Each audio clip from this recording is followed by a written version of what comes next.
서울에서 35년을 공기업에 다녔던 62세 김정호 씨는 퇴직 첫날 아침에도 습관처럼 양복을 꺼냈습니다. 평생 입어온 출근복이 몸에 밴 탓이었죠. 하지만 그날 이후로 그 옷을 꺼낼 일은 없었습니다. 처음에는 해방감이 있었습니다. 출퇴근 전쟁에서 벗어나고 마음껏 늦잠도 잘 수 있었죠. 하지만 일주일이 지나자 달라졌습니다. 전화가 오지 않았습니다. 이메일도 회식 문자도 보고서 요청도 사라졌습니다. 그렇게 일과 함께 사라진 건 자신을 필요로 하는 세상이었습니다. 김 씨는 말합니다. 일이 없으니 나도 없어졌습니다. 누군가 날 불러주던 순간이 그립습니다. 퇴직 후 가장 먼저 찾아오는 변화는 경제적 단절보다 사회적 단절입니다. 직장이라는 울타리 안에서 누리던 관계와 역할이 한순간에 사라지기 때문입니다. 회사에서는 상사이자 멘토였던 사람이 집에선 대화 상대조차 되지 않습니다. 명함이 사라지자 자신을 설명할 언어도 함께 사라집니다. 심리학에서는 이런 상태를 역할 상실 증후군이라고 부릅니다. 역할이 곧 존재를 증명하던 사람일수록 그 상실감은 깊습니다. 부산의 전직 은행원 이성규 씨는 은퇴 후 1년 동안 아무 일도 하지 않았습니다. 아내는 이제 쉬라고 했지만 쉬는 게 견딜 수 없었다고 합니다. 그는 매일 오전 9시에 맞춰 앉았던 의자에 앉지 못했고 괜히 뉴스 속 금리 기사만 반복해서 봤습니다. 나는 누구인가라는 질문이 머릿속을 떠나지 않았습니다. 그러다 어느 날 그는 자신이 하루 종일 아무 말도 하지 않았다는 걸 깨달았습니다. 그날 이후로 우울감은 깊어졌고 결국 병원에서 경도 우울증 진단을 받았습니다. 그는 말합니다. 직장을 떠난 게 아니라 나 자신을 떠난 기분이었습니다. 은퇴 후 이런 심리적 공백은 곧 재정적 불안으로 이어집니다. 마음의 방향을 잃으면 돈의 방향도 흔들립니다. 실제로 은퇴 초기 3년 동안 과소비나 무계획 지출로 퇴직금을 절반 이상 소진하는 경우가 많습니다. 이유는 단순합니다. 일이 주던 일상의 리듬이 사라졌기 때문입니다. 매일 출근하던 습관, 점심시간, 회의시간, 주말의 구분이 사라지면 시간과 소비의 경계도 무너집니다. 그리고 그 공허를 메우려는 소비가 시작됩니다. 하지만 더 근본적인 문제는 존재의 가치입니다. 은퇴 후 재취업을 시도하는 사람들 중 상당수가 돈 때문이 아니라 다시 나를 느끼고 싶어서 일자리를 찾습니다. 편의점 아르바이트, 주차관리, 경비직이라도 자신이 누군가에게 필요한 존재임을 확인할 수 있다면 그 일은 자존감의 회복이 됩니다. 문제는 이 자존감의 회복 기회를 찾기가 점점 더 어려워지고 있다는 것입니다. 60대 후반의 박명자 씨는 교사로 33년을 일했습니다. 은퇴 후 봉사활동을 시작했지만 처음엔 사람들에게 선생님이라고 불리지 않는 게 어색했다고 합니다. 그냥 박명자 씨라고 불릴 때 이상하게 공기가 달라졌어요. 내가 사라진 기분이었죠. 그녀는 봉사활동을 1년 넘게 이어오며 깨달았습니다. 일은 나를 증명하는 도구였고 나는 그 도구를 사랑했어요. 하지만 그걸 내려놓고 나서야 비로소 나 자신을 다시 배워야 한다는 걸 알았어요. 전문가들은 말합니다. 은퇴 후 나를 지키는 첫 번째 조건은 새로운 일을 만드는 것이 아니라 이를 대체할 의미를 만드는 것입니다. 일은 단지 생계의 수단이 아니라 하루를 구성하는 구조이자 사회적 연결의 통로였습니다. 그 구조가 무너졌을 때 마음의 기둥도 함께 흔들립니다. 그래서 은퇴자는 단순히 직업을 잇는 것이 아니라 자신이 살아온 세계의 질서를 잇는 것입니다. 그렇다면 이 공백을 어떻게 채워야 할까요? 첫째, 일의 형태를 바꾸는 것이 필요합니다. 돈을 벌지 않아도 좋습니다. 스스로 기획한 일, 배움, 창작, 봉사, 돌봄이 될 수 있습니다. 중요한 건 내가 다시 하루를 설계하는 주체가 되는 것입니다. 둘째, 관계의 방향을 재설정해야 합니다. 직장 중심의 관계가 아닌 지역사회나 동호회, 취미 모임 속에서 새로운 연결을 만들어야 합니다. 누군가와의 약속이 생기면 하루의 의미도 생깁니다. 셋째, 존재의 언어를 바꿔야 합니다. 나는 교사였다가 아니라 나는 사람을 가르치는 걸 좋아하는 사람이다라고 말할 때 과거의 역할이 아닌 본래의 나로 돌아갈 수 있습니다. 결국 은퇴는 일과의 결별이 아니라 자기 자신과의 재회입니다. 일로 정의되던 삶에서 벗어나 나는 누구인가를 다시 묻는 시간입니다. 일이 사라졌다고 해서 내가 사라지는 건 아닙니다. 다만 나를 설명하던 언어가 바뀔 뿐입니다. 한 은퇴자는 이렇게 말했습니다. 일할 때는 회사가 내 세계의 전부였지만 이제는 나 자신이 내 세계의 중심이 됐어요. 처음엔 두려웠지만 지금은 이 자유가 삶의 숙제이자 선물이라는 걸 압니다. 오늘의 이야기를 마무리하며 이렇게 말씀드리고 싶습니다. 은퇴 후 진짜 위기는 돈이 아니라 방향을 잃는 것입니다. 일이 사라진 자리에 나를 세울 수 있을 때 비로소 우리는 사라지지 않습니다. 일이 사라져도 인생은 여전히 계속됩니다. 그리고 그 인생의 주인공은 여전히 당신입니다.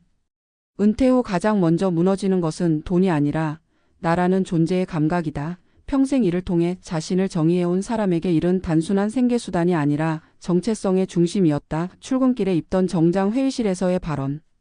누군가가 자신에게 팀장님, 선생님, 과장님이라 불러주던 그 순간들이 나라는 사람의 윤곽을 그려주었다. 그러나 은퇴와 함께 그 모든 호칭이 사라지면 남는 것은 이름뿐이다. 그리고 이름만으로는 자신을 설명하기 어려워진다. 퇴직 후 첫 몇 달은 해방감이 있다. 하지만 그 감정은 금세 낯선 공허로 바뀐다. 매일 아침 일어나야 할 이유가 사라지고 누군가 자신을 기다려주는 곳도 없다. 휴대전화는 조용하고 메일함은 텅 비었다. 그제야 깨닫는다. 일이 나를 지탱해온 마지막 줄이었다는 사실을. 서울에서 35년간 공기업에 근무했던 김정호 씨는 은퇴 후 석 달 동안 시계를 보지 않았다고 한다. 시간의 감각이 사라졌기 때문이다. 출근이 없으니 아침과 저녁의 구분도 희미해지고 점심시간이라는 개념도 흐려졌다. 어느 날 아내가 오늘은 무슨 요일인지 알아요? 라고 묻자 그는 대답하지 못했다. 주말이 무의미해진 것이다. 그리고 그 무의미함이 바로 존재의 공백으로 이어졌다. 자신이 해야 할 일이 없다는 것은 세상과의 연결이 끊어졌다는 뜻이었고 그것은 단순한 휴식이 아니라 고립이었다. 이 고립은 심리적 위축으로 번진다. 한때 회사에서 수십 명의 후배를 이끌던 리더였던 사람도 집에서는 방향을 잃는다. 누군가에게 지시하고 결정을 내리던 습관이 사라지자 말수가 줄어들고 자존감은 흔들린다. 아내와의 대화는 날이 갈수록 짧아지고 TV 앞에 앉는 시간이 늘어난다. 이런 변화는 단순히 생활 패턴의 문제가 아니다. 인간은 타인의 인정을 통해 자신을 확인하는 존재다. 그러나 은퇴 후에는 그 인정이 사라진다. 이를 통해 어떤 칭찬, 성취감, 필요의 감정이 사라지면 사람은 자신이 더 이상 쓸모없는 존재라는 착각에 빠진다. 심리학자들은 이를 존재 상실 증후군이라 부른다. 직업이 곧 자아였던 사람일수록 그 상실감은 깊다. 그리고 그 상실은 재정적 불안으로도 이어진다. 마음의 중심이 흔들리면 돈의 흐름도 흔들린다. 계획 없이 소비하거나 불안감에 무의미한 투자에 손을 대는 경우도 많다. 어떤 이는 이젠 나를 위해 써야지라며 여행이나 고가의 소비를 시작하지만 그것은 공허를 달래는 일시적 반응일 뿐이다. 반대로 어떤 이는 이젠 아무 의미 없다며 지출을 극도로 줄이고 세상과 단절한다. 이렇게 재정은 심리의 거울처럼 흔들린다. 결국 문제의 뿌리는 일이 사라진 것이 아니라 의미가 사라진 데 있다. 일은 단지 돈을 버는 행위가 아니라 하루의 구조를 만들어주는 리듬이자 사회적 연결의 매개였다. 아침에 일어나 씻고 출근하고 동료를 만나고 과제를 해결하고 성과를 확인하는 그 모든 과정이 하나의 삶의 틀이었다. 그 틀이 무너지자 시간은 흘러도 하루는 채워지지 않는다. 그리고 그 빈자리에 불안이 스며든다.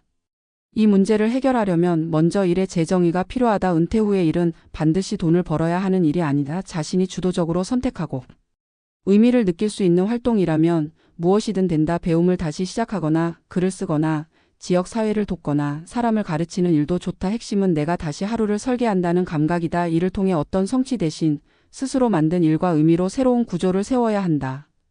부산의 전직 은행원 이성규 씨는 은퇴 후 2년 동안 아무 일도 하지 않았다. 그러다 우연히 지역 도서관에서 시니어 경제 강좌 강사 모집 공고를 보고 지원했다. 그는 그때 다시 살아난 느낌이었다고 했다. 강의료는 많지 않았지만 누군가 자신을 필요로 한다는 사실만으로 충분했다. 청중 앞에서 다시 마이크를 잡는 순간 그는 퇴직자가 아니라 전문가로 돌아왔다. 일의 본질은 돈이 아니라 관계였다. 그는 말한다. 일이 사라지면 관계도 끊긴다. 그런데 내가 다시 나를 꺼내려면 누군가와 이어져야 했다.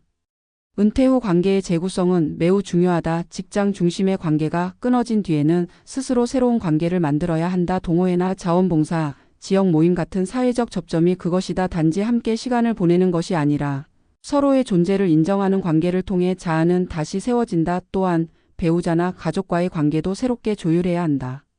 직장에서는 하루 대부분을 밖에서 보냈던 사람이 이제 집에서 하루 종일 머무르면서 부부는 낯선 동거인이 된다. 서로의 영역을 존중하고 대화의 리듬을 다시 맞춰야 한다.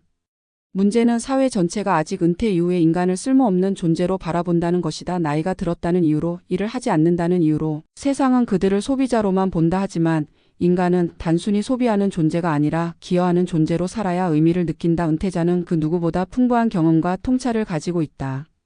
그것을 사회가 활용할 수 있는 구조로 바꾸지 못하는 것이 지금의 문제다. 은퇴 후 다시 일하려는 이들이 경제적 필요 때문만이 아니라 존재의 의미를 되찾기 위한 노력이라는 사실을 우리는 잊지 말아야 한다.